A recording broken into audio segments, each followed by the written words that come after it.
খবর 24 সাথে আপনাকে স্বাগত। নতুন নতুন খবর জানার জন্য আমাদের চ্যানেলে চোখ রাখুন।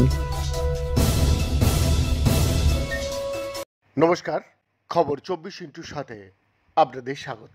ক্যালিফোর্নিয়া বিশ্ববিদ্যালয়ের সান দিয়েগোর নেতৃত্বে একটা আন্তর্জাতিক গবেষক দল প্রাথমিকভাবে শুরু হওয়া কোলোরেক্টাল ক্যান্সারের উদ্বেগজনক বৃদ্ধিতে তাদের রিসার্চ এবং একটা সম্ভাব্য মাইক্রোবায়াল ফ্যাক্টর তারা শনাক্ত করেছেন, যেটা কোলিব্যাক্টিন নামে পরিচিত একটা ব্যাকটেরিয়া জনিত বিষ বলা যেতে পারে। কোলন এবং মলদ্বারে বসবাসকারী এসচেরিচিয়া কোলাইয়ের নির্দিষ্ট প্রজাতির দ্বারা কোলিব্যাক্টিন উৎপাদিত হয়, আর এই বিষে ডিএনএ ক্ষতি করার ক্ষমতা রয়েছে। এবং নতুন গবেষণা দেখা গেছে যে শৈশবকালে কোলিব্যাক্টিনের সংস্পর্শে কোলন কোষগুলিতে একটা দীর্ঘস্থায়ী জেনেটিক দাগ থাকতে পারে।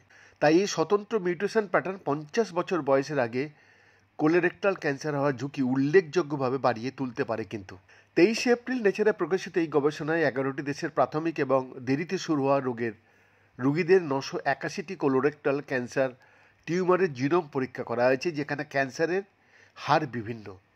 গবেষকরা দেখেছেন যে কোলিব্যাক্টিনের সঙ্গে যুক্ত ডিএনএ মিউটেশনের প্যাটার্ন প্রাথমিক সূচনা ক্ষেত্রে, বিশেষ করে 40 বছর কম বয়সী প্রাপ্তবয়স্কদের মধ্যে আর 70 বছর বয়সের পরে নির্ণয় করা ব্যক্তিদের তুলনায় 3.3 গুণ বেশি সাধারণ। আর এই নির্দিষ্ট মিউটেশনগুলি এমন দেশগুলিতেই বেশি দেখা গেছে যেখানে প্রাথমিক সূচনা কোলোরেক্টাল ক্যান্সারের হার বেশি। দর্শক, এই মিউটেশন প্যাটার্নগুলি জিনোমে এক ধরনের ঐতিহাসিক রেকর্ড এবং এগুলি প্রাথমিক পর্যায়ে রোগের পেছনে চালিকা শক্তি হিসেবে কোলিব্যাক্টিনের সংস্পর্শকে নির্দেশ করে, বলছেন গবেষণার সিনিয়র লেখক লুডমিন আলেকজান্ড্রভ, সুসিয়েনজিন লে ডিপার্টমেন্ট অফ বায়ো ইঞ্জিনিয়ারিং এবং সেলুলার অ্যান্ড মলিকুলার মেডিসিন বিভাগের অধ্যাপক, যিনি ইউসি সান দিয়েগো মুরস ক্যান্সার সেন্টারের সদস্য এবং Sanford stem cell fitness and space medicine সেন্টারের ডেপুটি ডিরেক্টরও বটে।